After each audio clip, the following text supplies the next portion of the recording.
नमस्कार दोस्तों। इन दिनों कहानी जगत में आप सुन रहे हैं बेताल भट्टराव जी द्वारा रचित बेताल पचीसी। कहानियों की श्रृंखला में आज प्रस्तुत है 21वीं कहानी। विशाला नाम की नगरी में पद्मनाभ नाम का राजा राज करता था।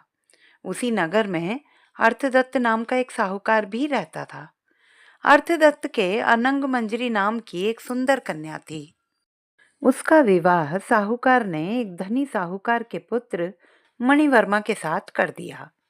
मणिवर्मा पत्नी को बहुत चाहता था, पर पत्नी उसे प्यार नहीं करती थी।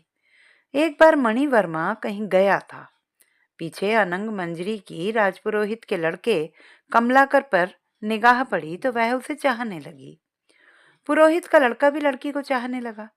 अनंग मंजरी ने महल के बाग में जाकर चंडी देवी को प्रणाम कर कहा, यदि मुझे इस जन्म में कमलाकर पति के रूप में न मिले तो अगले जन्म में अवश्य मिले।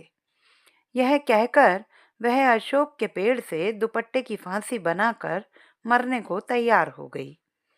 तभी उसकी सखी आ गई और उसे यह वचन देकर ले गई कि कमलाकर से मिला देगी। दासी सवेरे कमलाकर के यहाँ गई और दोनों के बगीचे में मिलने का प्रबंध कराई। कमलाकर आया और उसने अनंग मंजरी को देखा।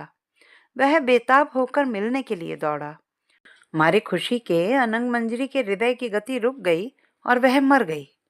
उसे मरा देखकर कमलाकर का दिल भी फट गया और वह भी मर गया।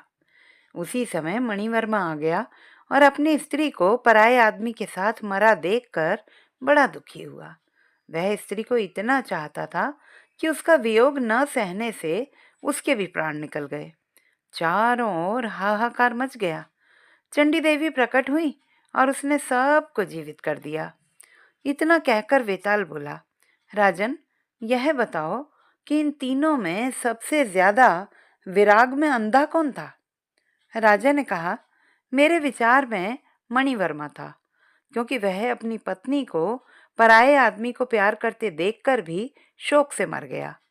अनंग मंजरी और कमलाकर तो अचानक मिलने की खुशी से मरे, उसमें अचरज की कोई बात नहीं थी। राजा का यह जवाब सुनकर वह बेताल फिर पेड़ पर जा लटका और राजा को वापस जाकर उसे लाना पड़ा। रास्ते में वेताल ने फिर एक कहानी कहनी प्रारंभ की। तो दोस्तों, ये थी हमारी आज की कहानी। आपको कैसी लगी कमेंट बॉक्स में लिखना ना भूलें। चैनल को सब्सक्राइब करें, लाइक करें और मित्रों के साथ शेयर करें।